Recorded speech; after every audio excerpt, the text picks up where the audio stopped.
ಸ್ನೇಹಿತರೆ, ತಮ್ಮೆಲ್ಲರಿಗೂ ಕೂಡ ನಮ್ಮ ಈ ಒಂದು ದ್ವಿತೀಯ ಭಾಷೆ ಇಂಗ್ಲೀಷ್ನ ಪಾಸಿಂಗ್ ಪ್ಯಾಕೇಜ್ ವಿಡಿಯೋಗೆ ಸ್ವಾಗತ. ಈ ವಿಡಿಯೋ ಮೂಲಕ ಖಂಡಿತವಾಗಿ ನೀವು ಪರೀಕ್ಷೆಯಲ್ಲಿ 35ಕ್ಕಿಂತ ಹೆಚ್ಚು ಅಂಕಗಳನ್ನು ಗಳಿಸ್ತೀರಿ.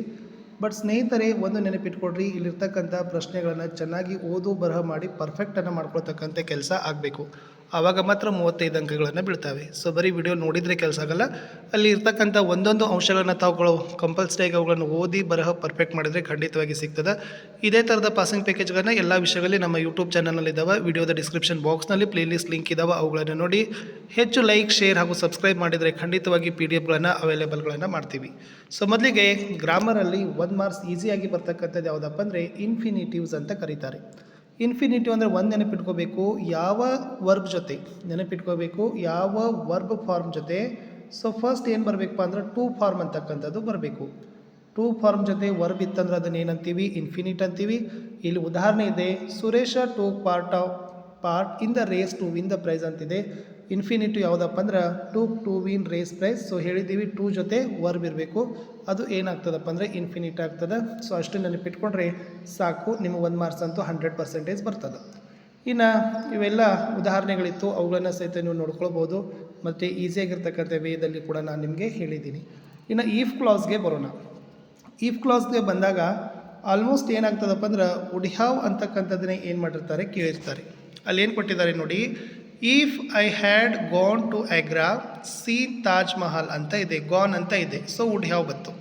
ಇನ್ನು ನೆಕ್ಸ್ಟ್ ಇಲ್ಲಿ ನೋಡಿ, if you had come earlier you dash miss the train ಅಂತ ಇದೆ. ಸೊ ವುಡಂಟ್ ಹ್ಯಾವ್ ಅಂತಕ್ಕಂಥದ್ದು ಬರ್ತದೆ.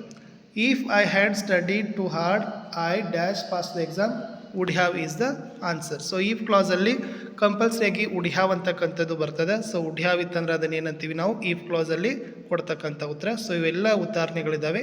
ಸೊ ಕೆಲವು ಸರಿ ವುಡಂಟ್ ಹ್ಯಾವ್ನು ಕೂಡ ಬರ್ತದೆ, ಅದನ್ನು ಕೂಡ ನಿಮಗೆ ರೂಲ್ಸ್ ಗೊತ್ತಿರಬೇಕು. ಇನ್ನು ಮುಂದೆ ನೋಡೋದಾದರೆ ಪ್ರಶ್ನೆ ಆರ್ಟಿಕಲ್ಸ್ಗೆ ಬರೋಣ. ಆರ್ಟಿಕಲ್ಸಲ್ಲಿ ಡೆಫಿನೇಟು ಮತ್ತು ಇನ್ಡೆಫಿನೇಟ್ ಆರ್ಟಿಕಲ್ಸ್ ಅಂತ ಕರೀತಾರೆ. ದ ಅಂತಕ್ಕಂಥದ್ದು ಡೆಫಿನೇಟ್, ಎ ಮತ್ತು ಎನ್ ಅಂತಕ್ಕಂಥದ್ದು ಇನ್ಡೆಫಿನೇಟ್. ಇಲ್ಲಿ ನಾವು ಎಕ್ಸಾಂಪಲ್ಸು ಮತ್ತು ಕಂಡೀಷನ್ಸನ್ನು ಕೊಟ್ಟಿದ್ದೀವಿ, ಅವುಗಳನ್ನು ನೋಡ್ಕೊಂಡಿದ್ರೆ ಖಂಡಿತವಾಗಿ ನಿಮಗೆ ಯೂಸ್ ಆಗ್ತದೆ. ಕನ್ಸೋನೆಂಟ್ ಲೆಟರ್ ಆ್ಯಂಡ್ ಸೌಂಡ್ ಇತ್ತಂದರೆ ಕಂಪಲ್ಸರಿಯಾಗಿ ನಾವೇನು ಬರ್ತೀವಿ, ಎ ಅಂತ ಬಳಸ್ತೀವಿ. ಓವೆಲ್ ಲೆಟರ್ ಸೌಂಡ್ ಇತ್ತಂದರೆ ಅಲ್ಲಿನೂ ಕೂಡ ನಾವೇನು ಬಳಸ್ತೀವಿ, ಆ್ಯನ್ ಅಂತಕ್ಕಂಥದ್ದು ಬಳಸ್ತೀವಿ. First letter gives vowel sound ಇತ್ತಂದರೆ ಅಲ್ಲಿನೂ ಕೂಡ ಆ್ಯನ್ ಬಳಸ್ತೀವಿ. ಕನ್ಸೋನೆಂಟ್ ಸೌಂಡ್ ಇದ್ದರೆ ಎ ಬಳಸ್ತೀವಿ. ಇದು ಕೂಡ ನಿಮಗೆ ಗೊತ್ತಿರಲಿ. ಆಮೇಲೆ ಯಾವೆಲ್ಲ ಉತ್ತರಗಳನ್ನು ಇತ್ತು ಅನ್ನೋದನ್ನು ಕೂಡ ಇಲ್ಲಿ ನಾವೇನು ಮಾಡಿದ್ದಾರೆ, ಕೊಟ್ಟಿದ್ದಾರೆ. ಲಾಸ್ಟ್ ಇಯರಲ್ಲಿ ಇವುಗಳನ್ನು ಏನು ಮಾಡಿದರು, ಕೊಟ್ಟಿದ್ರು. ಸ್ವಲ್ಪ ಚೆನ್ನಾಗಿ ಅವುಗಳನ್ನು ಅರ್ಥ ಮಾಡಿಕೊಡ್ರಿ. ಇನ್ನು ಕಂಪ್ಯಾರಿಟಿವ್, ಸೂಪರ್ಲೇಟಿವ್ ಮತ್ತು ಪಾಸಿಟಿವ್ ಡಿಗ್ರಿಗಳಿಗೆ ಚೇಂಜ್ ಮಾಡ್ತಕ್ಕಂಥ ವಾಕ್ಯಗಳು, ಇದು ಇಂಪಾರ್ಟೆಂಟ್ ಇದೆ. ಯಾಕಂದ್ರೆ ಇಷ್ಟು ಕೂಡ ನಿಮಗೆ ಒಂದೊಂದು ಅಂಕಗಳು ಕೂಡ ಬರ್ತವೆ. ಬಟ್ ನೀವು ಪ್ರಾಕ್ಟೀಸ್ ಮಾಡಿದರೆ ಖಂಡಿತವಾಗಿ ನಿಮಗೆ ಅಂಕಗಳು ಬಂದೇ ಬರ್ತವೆ. ಓಕೆನಾ? ಪಾಸಿಟಿವ್ ಇರ್ತಕ್ಕಂಥ ಎಕ್ಸಾಂಪಲ್ಸ್ ಇದ್ದಾವೆ. ಆಮೇಲೆ ಈ ಕಡೆ ಕಂಪ್ಯಾರಿಟಿವ್ ಇರ್ತಕ್ಕಂಥ ಎಕ್ಸಾಂಪಲ್ಸ್ ಇದ್ದಾವೆ. ಇದು ಸೂಪರ್ಲೇಟಿವ್ ಇರ್ತಕ್ಕಂಥ ಎಕ್ಸಾಂಪಲ್ಸ್ ಇದ್ದಾವೆ. ಓಕೆನಾ? ಒಂದು ಮಾತ್ರ ನೆನಪಿಟ್ಕೋಬೇಕು, ಆ್ಯಸ್ ಅಡ್ಜೆಕ್ಟಿವ್ ಇತ್ತಂದರೆ ಅದು ಪಾಸಿಟಿವ್ ಆಗಿರ್ತದೆ. ಇದು ನೆನಪಿಟ್ಕೋಬೇಕು. ಆ್ಯಸ್ ಅಡ್ಜೆಕ್ಟಿವ್ ಅಂತಕ್ಕಂಥದ್ದು ಪಾಸಿಟಿವಲ್ಲಿ ಬರ್ತದೆ. ಆಮೇಲೆ ಮೋರ್ ಅಂತಕ್ಕಂಥ ಶಬ್ದ ಬಳಸ್ತಕ್ಕಂಥದ್ದು ಕಂಪ್ಯಾರಿಟಿವಲ್ಲಿ, ಮೋಸ್ಟ್ ಅಂತಕ್ಕಂಥದ್ದು ಬಳಸೋದು ಸೂಪರ್ಲೇಟಿವಲ್ಲಿ. ಸೊ ಇಷ್ಟು 2 ಶಬ್ದಗಳನ್ನು ನೀವು ಗೊತ್ತಿದ್ರೂ ಕೂಡ ನೀವು ಆರಾಮಾಗಿ ಅದನ್ನು ಕಂಡೀಷನ್ಸ್ಗಳನ್ನು ಯೂಸ್ ಮಾಡ್ತೀರಿ. ಸೊ ಇವು ಕೆಳಗಿನವುಗಳನ್ನು ನೀವೇನು ಮಾಡಬೇಕು, ಪಾಸಿಟಿವ್ ಡಿಗ್ರಿ ಅದಾವ ಇಂಟು ಪಾಸಿಟಿವ್ ಡಿಗ್ರೀಸ್ ಆಫ್ ಕಂಪ್ಯಾರಿಸನ್ಗೆ ಚೇಂಜ್ ಮಾಡಲಿಕ್ಕೆ ಹೇಳಿದ್ದಾರೆ. ಆಲ್ರೆಡಿ ಉತ್ತರಗಳಿದ್ದಾವೆ. Chandana is the most modern girl ಇದೆ. ಸೊ ಏನು ಬರಿಬೋದು, no other girl is as modern as Chandana ಅಂತಕ್ಕಂಥದ್ದು ಉತ್ತರ ಆಗ್ತದೆ. ಇಷ್ಟು ಇಂಪಾರ್ಟೆಂಟ್ ಆಗಿರ್ತಕ್ಕಂಥ ಡಿಗ್ರೀಸ್ ಆಫ್ ಕಂಪ್ಯಾರಿಸನನ್ನು ಕೊಟ್ಟಿದ್ದೀನಿ. ಅದನ್ನು ಕೂಡ ತಾವು ಸ್ವಲ್ಪ ಪಾಸ್ ಮಾಡಿಕೊಂಡು ನೋಡಿದರೆ ಖಂಡಿತವಾಗಿ ಇಲ್ಲಿಂದ ಸೆಂಟೆನ್ಸ್ಗಳು ಬರ್ತವೆ. ಇವುಗಳನ್ನು ಪ್ರಾಕ್ಟೀಸ್ ಮಾಡಿ. ಓಕೆ, ಪ್ರಾಕ್ಟೀಸ್ ಮಾಡದೇ ಇದ್ದರೆ ಕೆಲಸ ಆಗೋದಿಲ್ಲ ಸ್ನೇಹಿತರೆ. ಸೊ ಇಲ್ಲಿ ನೋಡಿ, ಒಂದೊಂದು ಉದಾಹರಣೆಗಳನ್ನು ನೀವೇನು ಮಾಡಬೇಕು, ಓದಿ ಬರಹ ಮಾಡಿ ಪ್ರಾಕ್ಟೀಸ್ ಮಾಡಿದರೆ ಖಂಡಿತವಾಗಿ ನಿಮಗೆ ಅಂಕಗಳು ಸಿಗ್ತವೆ. ಇನ್ನು 1 ಮಾರ್ಕ್ಸಿಗೆ ಬರ್ತಕ್ಕಂಥದ್ದು ಕೊಲೊಕೇಶನ್ಸ್ಗಳು ಬರ್ತಾವೆ. ಸೊ ಅಗದಿ ಆರಾಮಾಗಿ ನೀವು ಅವುಗಳನ್ನು ಬರಿಬೋದು. ನಿಮ್ಮ ದೈನಂದಿನ ಜೀವನದಲ್ಲಿ ಬಳಸ್ತಕ್ಕಂಥ ವರ್ಡ್ ಇರ್ತವೆ. For example dining table or dining hall, book bag or book worm, self discipline, short temper, rapid growth, lay emphasis, brisk race, credit card, quick glance, joint account, march past, fast food, scarecrow, strange look. ಈ ತರನಾಗಿರ್ತಕ್ಕಂಥ ಜೋಡಿ ಪದಗಳು ಒಂದು ಕೊಲ್ಯಾಕೆಟಿವನ್ನು ಸಂಗ್ರಹವಾಗಿರ್ತಕ್ಕಂಥ ಪದಗಳನ್ನು ಸೂಚಿಸ್ತವೆ. ಅದನ್ನು ನೀವೇನು ಮಾಡ್ಬೋದು, ಬರಿಬೋದು. ಇನ್ನು ಕ್ವಶನ್ಸ್ ಟ್ಯಾಗ್ಸ್ ಇದ್ದಾವೆ. ಸೊ ಅದನ್ನು ಕೂಡ ನೀವು ಭಾಳ ಸಿಂಪಲ್ ಆಗಿರ್ತಕ್ಕಂಥದ್ದು ಇದ್ದಾವೆ. ನೋಡ್ರಿ, ಪ್ರೇಮ್ ಈಟ್ಸ್ ಪಿಜ್ಜಾ ಅಂತ ಅದ. ಸೊ ವರ್ಬ್ಗೆ ಎಸ್ ಪ್ರತ್ಯಯ ಅದ. ಸೊ ಹೀಗಾಗಿ ಅದೇನು ಬರಬೇಕು, ಡಸ್ ಬರಬೇಕು. ಬಟ್ ಅದು ಪಾಸಿಟಿವ್ ಅದ. ಸೊ ಹೀಗಾಗಿ ನಾವೇನು ಬರಿತೀವಿ, ಡಸಂಟ್ ಹಿ ಅಂತಕ್ಕಂಥದ್ದನ್ನು ಬರಿತೀವಿ. ಸೊ ಸೆಕೆಂಡಲ್ಲಿ ನೋಡಿ, police found finger prints on the wall ಅಂತಿದೆ. ಫೌಂಡ್ ಅಂತಕ್ಕಂಥದ್ದು verb second form. So did ಅಂತ ಬಳಸಿದ್ದೀವಿ. ಅದು ಪಾಸಿಟಿವ್ ಇರೋದ್ರಿಂದ ಡಿಡ್ ನಾಟ್. ಪೊಲೀಸ್ ಅಂತಕ್ಕಂಥದ್ದು ಹಿ. ಓಕೆನಾ. ಸೊ ಹೀಗಾಗಿ ಡಿಡಂಟ್ ಹಿ ಅಂತಕ್ಕಂಥದ್ದು ಆಗ್ತದೆ. ಇದು ಕೂಡ ಏನಪ್ಪ ಅಂದರೆ ಕ್ವಶನ್ ಟ್ಯಾಗಲ್ಲಿ ಬರ್ತಕ್ಕಂಥ ನಿಯಮಗಳು. ಇದನ್ನು ಕೂಡ ನೀವು ಚೆನ್ನಾಗಿ ಅರ್ಥ ಮಾಡ್ಕೊಂಡ್ರೆ ಇಲ್ಲಿಂದ ಕೂಡ ಒಂದು ಅಂಕ ಆರಾಮಾಗಿ ನೀವು ಪಡಿತೀರಿ. ಇವೆಲ್ಲ ಕೂಡ ನಿಮಗೆ ಉದಾಹರಣೆಗಳು ಬರಲೇಬೇಕು. ಯಾಕಂದರೆ ಒಂದೊಂದು ಅಂಕಗಳಿಂದನೇ ನಾವು ಪಾಸ್ ಆಗಲಿಕ್ಕೆ ಹೋಗ್ತೀವಿ. ಒಂದು ಅಂಕ ಇದೆ, ಒಂದು ಅಂಕಕ್ಕೆ ಯಾಕೆ ಇಷ್ಟು ಮಾಡಬೇಕು ಅನ್ನೋದನ್ನು ಲೇಜಿನೆಸ್ ಬೇಡ. ಯಾಕಂದರೆ ಒಂದು ಅಂಕದಲ್ಲಿನೂ ಕೂಡ ನಾವು ರ್ಯಾಂಕ್ಗಳನ್ನು, ಪಾಸಿಂಗ್ ಮಾರ್ಕ್ಸ್ಗಳನ್ನು ಕಳ್ಕೊಳ್ತೀವಿ. ಪಡ್ಕೊಳ್ತಕ್ಕಂಥ ಶಕ್ತಿ ನಮ್ಮಲ್ಲಿ ಇರ್ತದೆ. ಆ ಸಮಯನೂ ಕೂಡ ನಮ್ಮಲ್ಲಿ ಬರ್ತಾವೆ. ಓಕೆ, ಇಷ್ಟೆಲ್ಲ ಕೂಡ ನಾನು ಏನು ಮಾಡಿದ್ದೆ, ಕ್ವಶನ್ ಟ್ಯಾಗ್ಗಳಿಗೆ ಉದಾಹರಣೆಗಳನ್ನು ಕೊಟ್ಟಿದ್ದೆ. ಸೊ ಇದು ಮೋಸ್ಟ್ ಇಂಪಾರ್ಟೆಂಟ್ ಆಗಿರ್ತಕ್ಕಂಥ ಚಾರ್ಟ್ಗಳಿತ್ತು. ಚೆನ್ನಾಗಿ ಪ್ರಿಪೇರ್ ಮಾಡ್ಕೊಂಡು ಹೋಗಿ. ಓಕೆನಾ. ಮುಂದೆ ಬರ್ತೀನಿ. ಸಿಲಾಬಿಫಿಕೇಷನ್ 1 ಸಿಲಬಲ್, 2 ಸಿಲಬಲ್, 3 ಸಿಲಬಲ್ ವರ್ಡ್ ಅಂತ ಬರ್ತಾವೆ. ಓಕೆನಾ. ಸೊ ಇಲ್ಲಿ ಕೊಟ್ಟಿರ್ತಕ್ಕಂಥವೆಲ್ಲ ಏನಾದಪ್ಪ ಅಂದ್ರೆ 1 ಸಿಲಾಬಿಕ್ ವರ್ಡ್.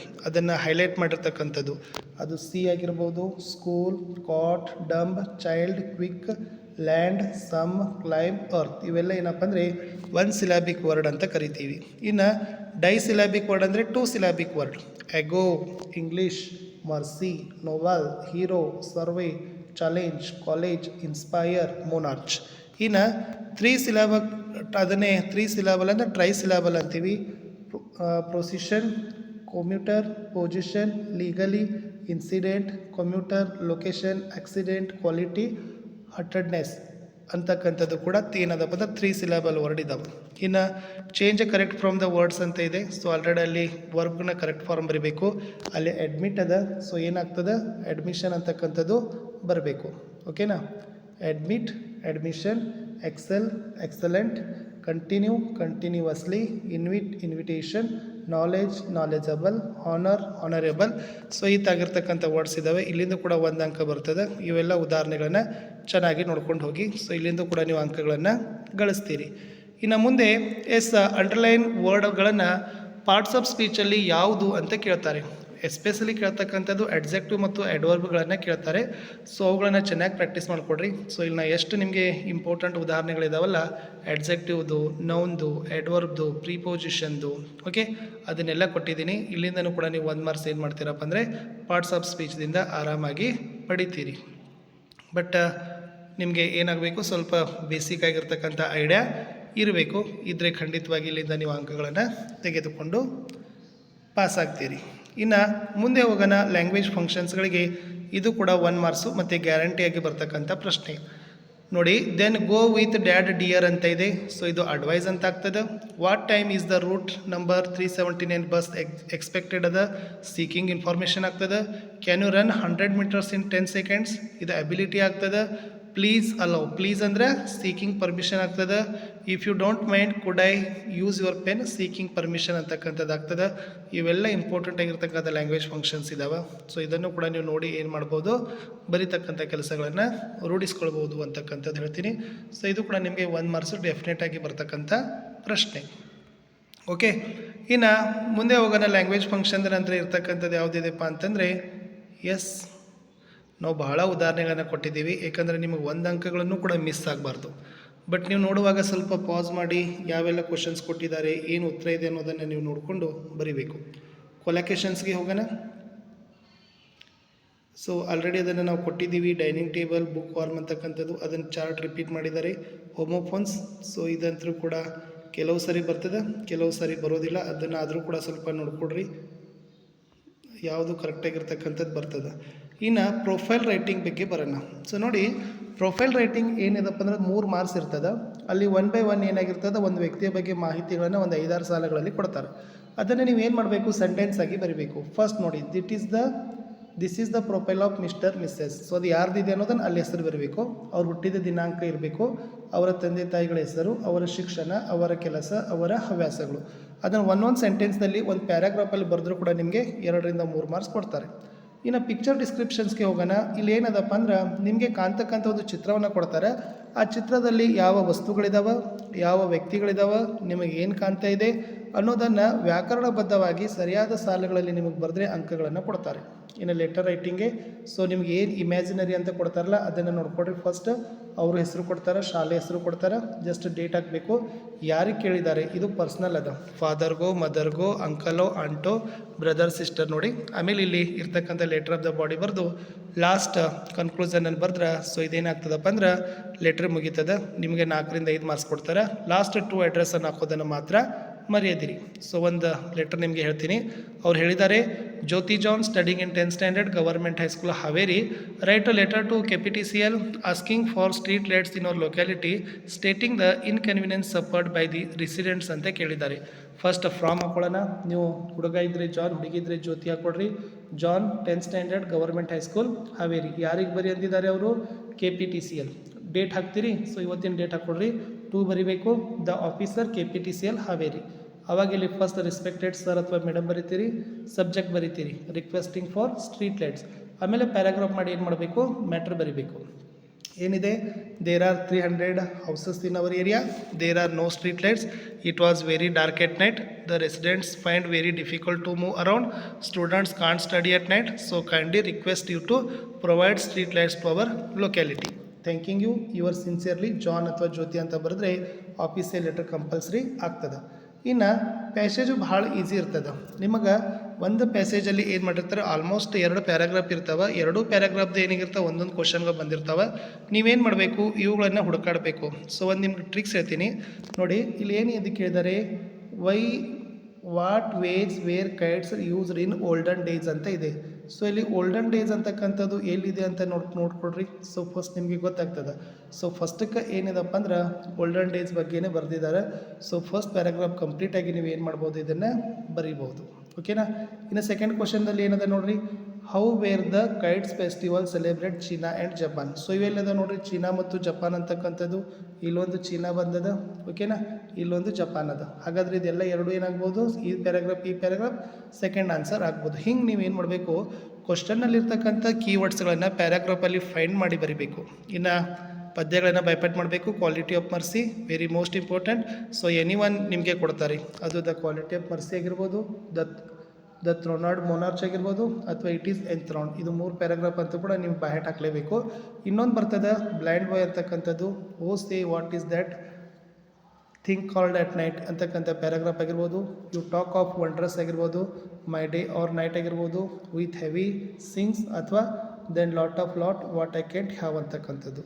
ಇನ್ನು ದ ಸಾಂಗ್ ಆಫ್ ಇಂಡಿಯಾ ಅಂತಕ್ಕಂಥದ್ದು ನಿಮಗೆ 4 ಮಾರ್ಕ್ಸ್ಗೆ ಆದ್ರೆ ಏನು ಮಾಡ್ತಾರಪ್ಪ ಅಂದರೆ ಕೇಳ್ತಾರೆ. ಸೊ ಸಿಂಪಲ್ಲಾಗಿ 6 ಸಾಲುಗಳನ್ನು ಕೊಟ್ಟಿದ್ದೀನಿ. Summary of the poem the song of India, ಅದನ್ನು ಈಸಿಯಾಗಿ ನೀವು ಬರೆದು ಮಾರ್ಕ್ಸ್ ತೊಗೋಬೋದು. ಇನ್ನು ಜಾರ್ಜ್ ಪೋಯಮ್ 2ದಲ್ಲಿ ಕೂಡ 3 ಮಾರ್ಕ್ಸ್ಗೆ ಕ್ವಶನ್ ಬರ್ತದೆ, 3 ಮಾರ್ಕ್ಸ್ಗೆ. ಸೊ ಅದರದ್ದು ಫಿಸಿಕಲ್ ಅಪಿಯರೆನ್ಸ್ ಆಗಿರ್ಬೋದು, ಓಕೆ, ಜಾರ್ಜ್ ಪಿಯರ್ದು ಮ್ಯೂಸಿಕಲ್ ಅಬಿಲಿಟಿ ಮತ್ತು ಅಪಿಯರೆನ್ಸ್ ಕ್ವಶನ್ ಆಗಿರ್ಬೋದು. ಇಲ್ಲಿನೂ ಕೂಡ ನಾನು ಏನು ಮಾಡಿದ್ದೀನಿ, ಕೇವಲ 6 ಸಾಲು ಕೊಟ್ಟಿದ್ದೀನಿ. ಇಷ್ಟು ಬರೆದ್ರೆ ನಿಮ್ದು ಏನಾಗ್ತದೆ, ಕೆಲಸ ಆಗ್ತದೆ. ಇನ್ನು ಐ ಆಮ್ ದ ಲ್ಯಾಂಡ್, ಅದು ಕೂಡ 4 ಮಾರ್ಕ್ಸ್ ಬರ್ತದೆ. ಮೋಸ್ಟ್ ಎಕ್ಸ್ಪೆಕ್ಟೆಡ್ ಮತ್ತು ಡೆಫಿನೆಟ್ ಬರ್ತಕ್ಕಂಥದ್ದು as grandma climbs tree. So ಇಷ್ಟು 5 ಸಾಲುಗಳನ್ನು ಕೊಟ್ಟಿದ್ದೀನಿ. 5 ಸಾಲುಗಳನ್ನು ಬರೆದ್ರೆ ಖಂಡಿತವಾಗಿ ಅಂಕಗಳನ್ನು ಪಡಿತೀರಿ.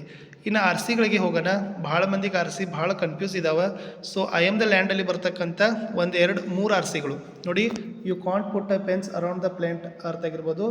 You come with a guns a chin like necklace chokes me ನಾವು ಇರ್ಬೋದು. Why say you own me I wait ಅಂತಕ್ಕಂಥದ್ದು 3. ಇನ್ನು ಬ್ಯಾಲಡ್ ಆಫ್ ದ ಟೆಂಪೆಸ್ಟ್ದಲ್ಲಿ ಬರ್ತಕ್ಕಂಥ ಆರ್ ಸಿಗಳಲ್ಲಿ then we kiss the little maiden and we spake in better cheer, we were crowded in the cabin, not a soul would dare to sleep ಆಗಿರ್ಬೋದು. ಆಮೇಲೆ we are lost the captain shouted ಅಂತಕ್ಕಂಥದ್ದು important. The song of ಇಂಡಿಯಾದಲ್ಲಿ ಬರ್ತಕ್ಕಂಥ R ಸಿಗಳು shall I sing the Himalaya with their snow born peaks ಆಗಿರ್ಬೋದು. ಆಮೇಲೆ sing of the beggar and leper what swarm might streets. ಆಮೇಲೆ last quarrels ತಕ್ಕಂಥದ್ದು ಒಂದು important. ಆಮೇಲೆ on the top of the ವರ್ಡ್ದಲ್ಲಿ ಬರ್ತಕ್ಕಂಥ ಕ್ವಶನ್ಸ್ಗಳನ್ನು ನೋಡೋದಾದರೆ ಇವು ಭಾಳ ಇಂಪಾರ್ಟೆಂಟ್ ಇದ್ದಾವೆ. 1, 2, 3 ಆದರೂ ನೀವೇನು ಮಾಡಬೇಕು ಸ್ನೇಹಿತರೆ, ಬರೆಯೋದನ್ನು ರೂಢಿಸಲಿಕ್ಕೆ ಪ್ರಯತ್ನವನ್ನು ಪಡಿ. 3 question on the top of the ವರ್ಡಲ್ಲಿ ಇಂಪಾರ್ಟೆಂಟ್. ಇನ್ನು ಗ್ರೇಟ್ ಮಾರ್ಟಿಯರ್ ಇವರ್ ಚೆರಿಶ್ಡ್ ಅಂತಕ್ಕಂಥದ್ರಲ್ಲಿ ಇರ್ತಕ್ಕಂಥ ಪ್ರಶ್ನೆ, ಗಿವ್ ಅ ಲೈಫ್ ಆಫ್ ಹನಿಪಾ in the beginning never smooth a smile. ಯಾವತ್ತೂ ಕೇಳ್ತಾರೆ ಕ್ವಶನ. ವಾಟ್ ಡಿಡ್ ಹನಿಪಾ choose in his mission give reason ಅಂತ ಕೇಳಿದ್ದಾರೆ. ಓಕೆನಾ. ಸೊ ಸಿಂಪಲ್ ಆಗಿರ್ತಕ್ಕಂಥ ಕ್ವಶನ್ಸ್ಗಳನ್ನ ಕೊಟ್ಟಿದ್ದೀನಿ, ಆನ್ಸರ್ಸ್ ಇದ್ದಾವೆ, ಚೆನ್ನಾಗಿ ಪ್ರಾಕ್ಟೀಸ್ ಮಾಡಿ. ಪಾಸ್ ಮಾತ್ರ ಗ್ಯಾರಂಟಿ ಆಗ್ತೀರಿ, ಬಟ್ ಇನ್ನು ಚೆನ್ನಾಗಿ ಬರೀತಕ್ಕಂಥದ್ದನ್ನು ಮಾತ್ರ ರೂಢಿಸ್ಕೊಳ್ಬೇಕು. ಇಷ್ಟಿತ್ತು ಈ ವಿಡಿಯೋದಲ್ಲಿ ಅಂತ. ಇಲ್ಲಿಯವರೆಗೆ ವಿಡಿಯೋನ ವೀಕ್ಷಿಸಿದ್ದಕ್ಕಾಗಿ ಧನ್ಯವಾದಗಳು. ಎಲ್ಲ ವಿಷಯಗಳಲ್ಲಿ ಇದೇ ಥರದ ವಿಡಿಯೋಗಳು ಬರ್ತಾ ಇರ್ತವೆ. ಜಸ್ಟ್ ನೀವು